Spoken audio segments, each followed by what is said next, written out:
I'm Logan Crawford, and right now on Spotlight, in Gone with World Wars, Hildegard Bruni uncovers the truth behind the experiences of her family and millions of Germans during and after World War II. Her parents' story is a lens for her, and Hildegard explores the historical events and government decisions that shaped the lives of Germans during the war and its aftermath. We're delighted to welcome Hildegard to Spotlight. We'd like to thank the team at Good River Print and Media for helping us put Hildegard in the spotlight today. And we'd like to ask those watching to please comment, like, and subscribe for more exclusive content. Hildegard, thank you so much for joining me here today. Thank you so much for having me on your program. It's a real privilege to work with you, Mr. Crawford. The privilege and pleasure is all mine. I loved your book. And tell us a little bit about the significance of your book. Okay. My book is the story of my family who lived during World War I and World War II in 5 different types of governments. Both my parents, Emilia and Gustav Barnacker, were born in East Prussia, and so were their 8 children. During my parents were born during the monarchy of Kaiser Wilhelm II. They lived through the Weimar Republic, the Third Reich, under Allied occupied rules, and the current Federal Republic of Germany. I describe how the 5 different governments affected my life, the lives of my family, and the life of all the German people and even all the other countries who were involved in the war. My parents and grandparents lived during the monarchy, and it was during World War I. Even so, Kaiser Wilhelm only helped Austria during World War I. He was accused of all the war crimes and was forced to abdicate and flee to the Netherlands. Queen Wilhelmina protected him, and he lived in Doorn in the Netherlands until he died in 1941. During the Weimar Republic, following the monarchy, the high demands of the Versailles Treaty ruined the economy, the German economy. And there came Adolf Hitler. He saw that Germany was ruined, and he wanted to take over the government of Germany. Unfortunately, he had landed in prison, where he wrote his book, Mein Kampf. And he was a very, very emotional speaker. He manipulated his early release and also became a German citizen and took over the Weimar Republic and called it the Third Reich. And he called himself the Führer. And after he first ignored the Versailles Treaty and restored the infrastructure of Germany and also the industry, and he built a military force again. Unfortunately, Adolf Hitler began World War II when he invaded Poland on September 1939. Britain and France joined Poland. Soon more European countries worldwide got involved. There were 50 countries who were involved in the Second World War. It was the most destructive and bloody conquest of all times. Unfortunately, Adolf Hitler also began persecuting the Jews, known as the infamous Holocaust. Crystal Light started on November 9, 1938, following the killing of German diplomat Ernst Edward von Rath by Jewish Herschel Greenspan. Adolf Hitler also put into the concentration camps all the people who opposed his regime. Among them were many religious leaders. Conditions for my family, German people, before the war ended were devastating. My father was drafted into the army in 1944. And the same year, on August 3rd, my mother received a notice at midnight to leave the following morning. She packed quickly with her family all the essentials on a wagon, and heartbroken left her home on a horse-drawn wagon.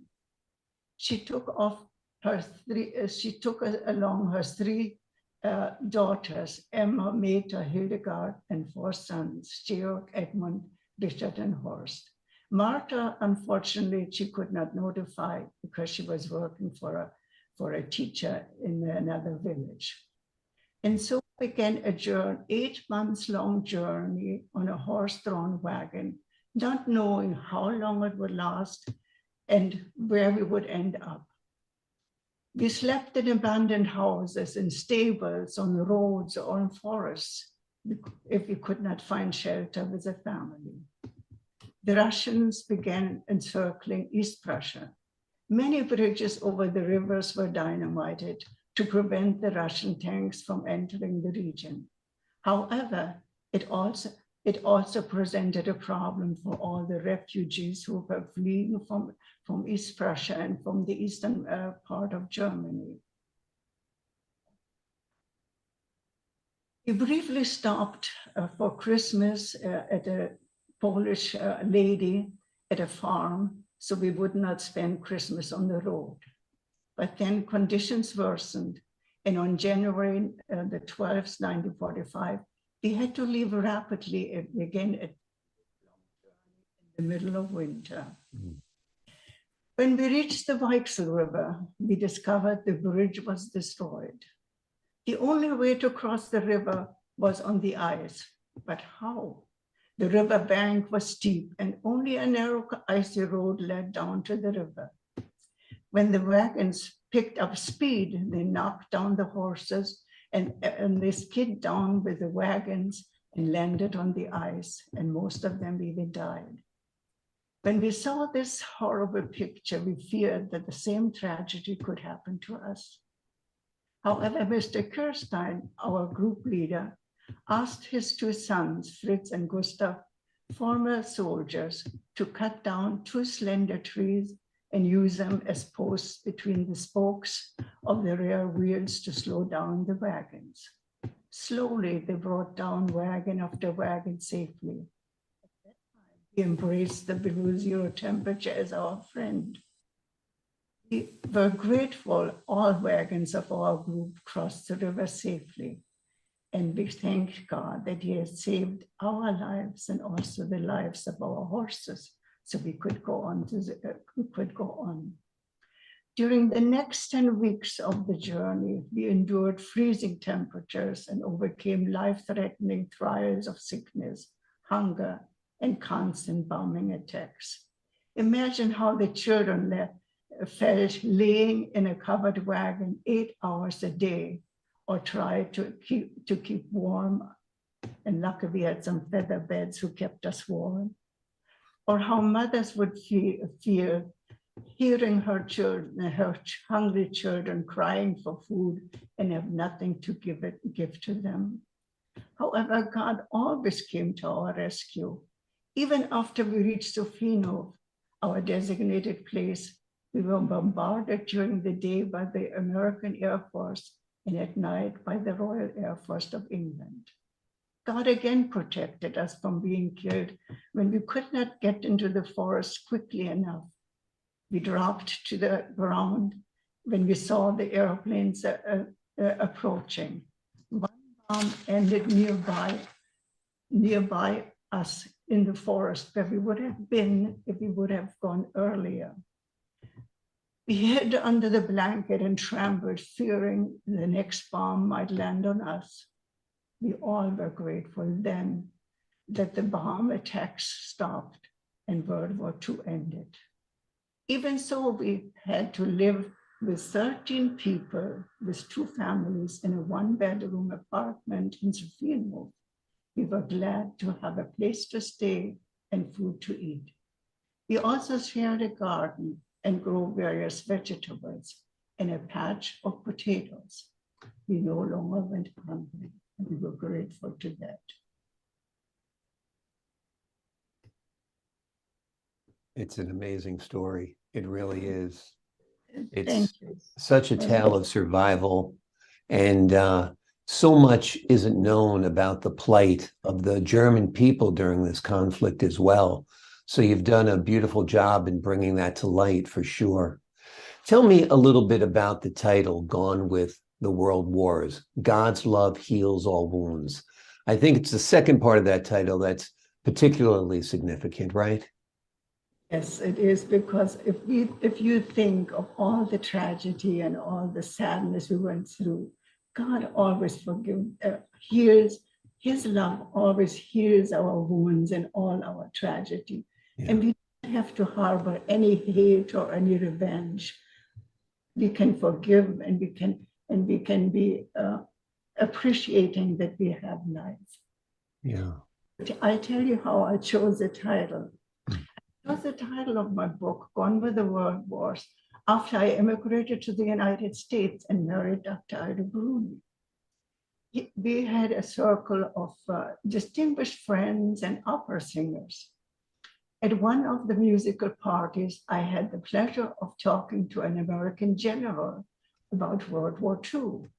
I told him I had listened to a tape recording describing the German people horribly and the German soldiers as warmongers. I mentioned to General Healy that while we lived in Sophienhof, German soldiers stayed at the same place for 1 month until World War II ended. They were respectful to the people. They improvised circus acts to entertain the children.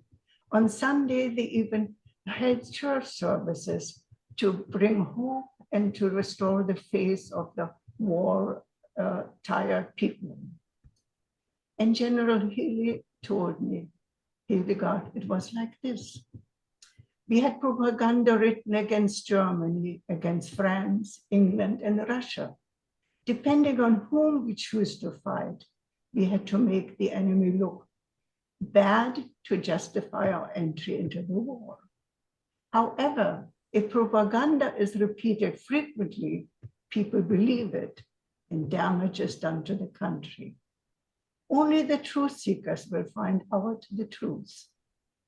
This statement of General Healy prompted me to begin researching the background of both world wars. I became a truth seeker and learned a lot of unknown and even some shocking facts during my research on the internet. I also read books and magazines and newspaper articles in English and German. I asked God, who knows all truths, to help me on my quest. Would you like to hear some of the shocking things that I found out? Absolutely, yes. Okay, here are little known facts I found shocking during many years of research. By the end of World War II, German cities had been destroyed by bombs. Unfortunately, the Allies, the United States, England, and France, and Russia occupied Germany. They forced Germany to pay high restoration prices and give up 1/3 of its territory, including East Prussia, Silesia, Pomerania, and part of Alsace-Lorraine. Russia claimed the northern part of East Prussia, and the Polish government took the southern region. 14 million people from the eastern part of Germany were robbed of their property and transported like cattle in freight trains to West Germany. The German soldiers had their POW status removed and were not treated according to the Geneva Conventions. They were treated inhumanly and as disarmed force, foreign enemies. Mm-hmm. And thousands of soldiers died from malnutrition or sicknesses. Their corpses were hauled away from the Rhine-Wiese and the Haune Rhine-Meadow camps. They were open camps, just open fields. There was no shelter for them, nothing. They lived and dug themselves some holes in the ground to find a little bit of comfort or warmth for the night. But anyway, the corpses from the soldiers were hauled away and put into the concentration camps and then photographed. Then it was broadcasted that they were Jews that the Germans had killed. Mm. Even so, President Woodrow Wilson and Prime Minister Winston Churchill promised in the Atlantic Charter in 1941 that victors and vanquished should be treated with the same respect, and no country should lose part of its territory. However, they did not live up to their promises. And I asked myself many times, why did they write down and show to the world that they were going to treat also all the countries who, Germany, who lost the war with the same respect, and they didn't do it. Yeah. Each soldier risks his life to defend his country and should be treated with the highest respect and should be thanked for the services he does to his country. Absolutely. Yeah. Absolutely. I imagine this book was a chance for you to really reflect upon your life as well during the writing of it, right? Yes, exactly. Well, I always like to find the truth behind every story because, you know, from your profession, you hear so many things and you like to find out what really happened. And there we have to dig into the past oftentimes, and sometimes we find things that are not so agreeable or not so pleasant to even hear or read. Absolutely. Absolutely. A lot of it's painful to relive, a lot of it painful to learn about. It was a tough era for sure. And like I said, this is a remarkable book that documents your family's journey and the journeys of many other Germans during this era. Tell me a little bit about what the reaction has been like from the audience. I wanted to just could I mention first Sure. My father's experience? Absolutely. He was drafted as a soldier in 1944, just 2 weeks before we left East Prussia. And he was captured. He returned to East Prussia thinking that he would find us there. But unfortunately, we had already fled. So the Polish police captured him. They put him into a forced labor camp for 8 years. Wow. Mistreated him. They beat him once so badly that he had to be hospitalized for 4 weeks to recover. Unbelievable. After he was released from the prison, they kept him there for 4 more years, 12 years total, before he was allowed to join his family in West Germany.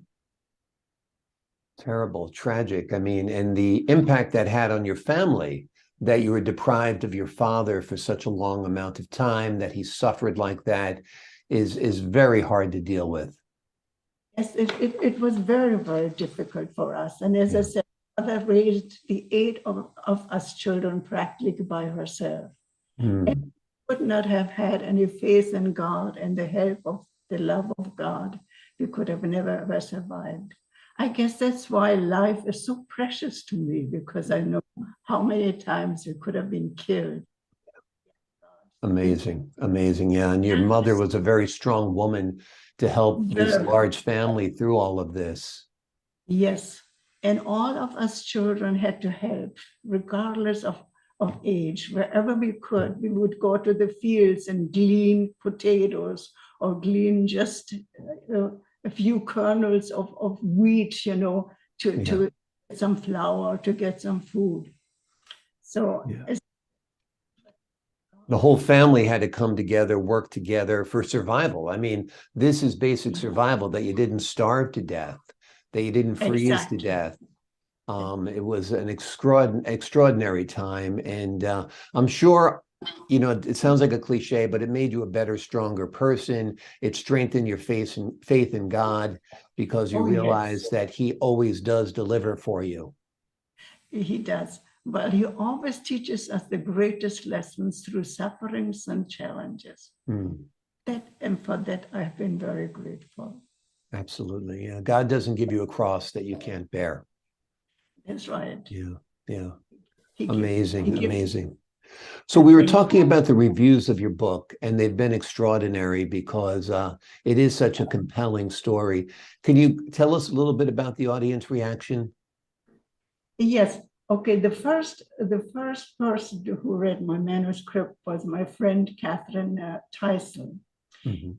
And this is what she had to say. Reading Hildegard Bruni's book, Gone with the World Wars, was very enlightening and inspirational. The historical narrative was very enlightening and educational, as she shares many little-known facts about the wars which destroyed and took away her beloved Prussia. Her personal story was captivating and inspiring. She uses the same gift as she uses as an accomplished artist to paint word pictures which draw the reader into the story to experience it with her. Her strong faith in God is not only revealed through the experience she overcame with God's help and protection, but also in her godly character. Hildegard is a remarkable woman who blessed the lives of all she came in contact with around the world. I eagerly look forward to others being able to experience this incredible story.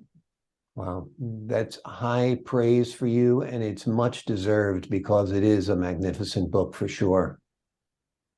Thank you. I give all the credit to God who saved my life and all the wonderful, wonderful people that I met throughout my life. Yeah. I'm grateful to all of them. But then I also wanted to know how a man would react to reading my story. So here I asked the husband of my girlfriend to read it and then give me his opinion. Great. And here's what he said. Okay. The historical part of Hildegard Bruni's book, Gone with the World War, began tediously. However, when the personal story began, I was captivated by how Hildegard describes all the tragic emotional experiences of World War II. Her faith in God helped her meet victoriously all the challenges during her childhood, youth, and later in life. God watched over her as an apple of his eye and guided her during the exciting life's journey. She freely shares her talents and brings joy to the many friends she met from different countries. I highly recommend Hildegard's book. Wonderful. Again, much deserved for sure. Thank you. Absolutely. Tell me a little bit about the writing process for you. What was that like? Okay. I began actually writing in 1975.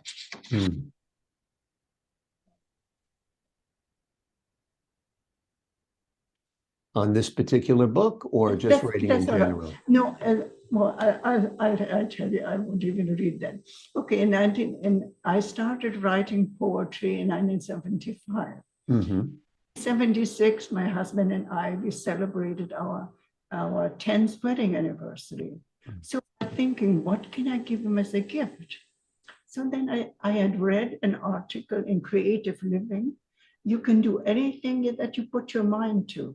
So I thought, well, I'm going to put my mind to learning how to write poetry. So I talked about it to my nephew who was studying journalism in Chicago. And he got me a book, How to Write Poetry. So I started reading and I read, and then I started writing. So every time I wrote a poem, it went better and better and better. And I enjoyed writing poetry. So I had about 100 poems together and I wrote it in a book, all handwritten. And then we flew to Las Vegas to celebrate our 10th wedding anniversary. And I waited for the opportune time to give him the book. And of course, I was so nervous and anxious to get the reaction. So before we went to dinner, and that was about our first meeting, how we met. He said, where did you find this poem about our first meeting? I said, but I wrote it. He said, "You write poetry?" Surprised them that I even wrote it. I said, "Yes, I wrote all of them." "You did all that? When did you do it?" I said, "Well, I did it every time when you were in the office, or I snuck out at night and went in the other bedroom and started writing there." So then he said, "Well, let's go and have dinner now, and then we'll read some more." So he read some more poems, and he liked it very much. So then I thought, well, I will continue writing. Mm. After we retired, my husband also wrote his memoir.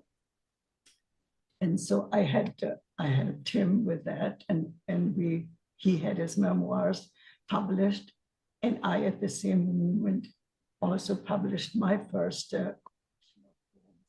I had also a lot of poems about the beauty of America and about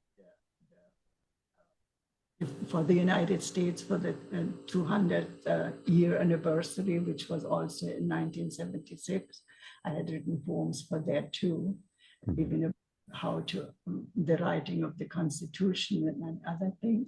So I had it all published, and I called it A Song in the Night. And the subtitle was "The Darker the Midnight, the Brighter the Starlight."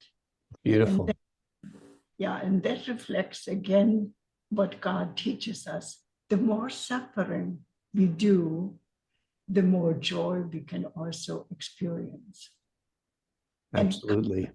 And, when you're down here, you can feel the joy up here. Yeah, exactly. Because how can you know real joy if you have never ever felt real sorrow or real? Exactly. So well, it was. It's amazing what you've put into this book. You've put your heart and your soul and your faith and your love into this book. The stories you've told today are just incredible, from the survival in extreme conditions with your family, to the plight of your dad being imprisoned for 8 years, to this wonderful book of poetry that you wrote to your husband that began a wonderful career for you as a writer. So the name of this book is called Gone with the World Wars. God's Love Heals All Wounds.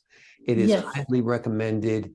It's available wherever you buy books, and it is an incredible read. You'll experience a part of history that you probably really know very little about. Hildegard, thank you so much for joining us here today on Spotlight. Well, thank you very much for having given me the privilege.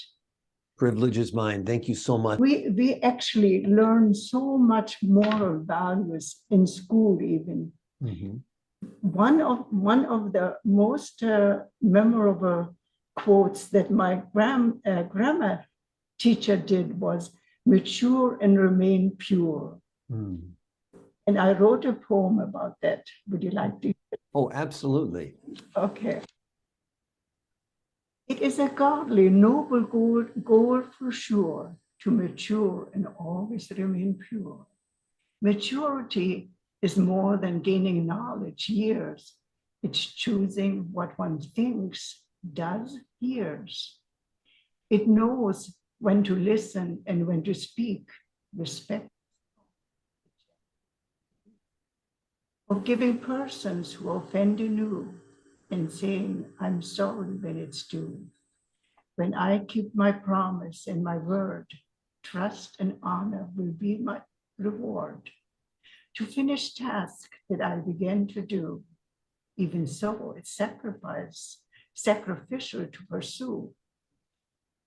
To utilize my goods, my time, to obey God's word sublime.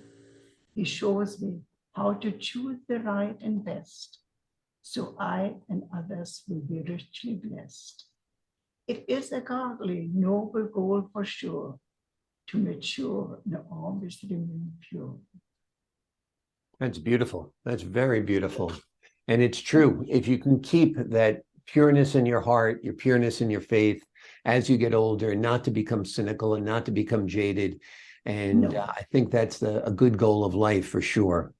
Well, one thing that I wanted to mention to you, that I created my own rule how to live, and I call it my platinum rule. Okay. And what is your platinum rule? To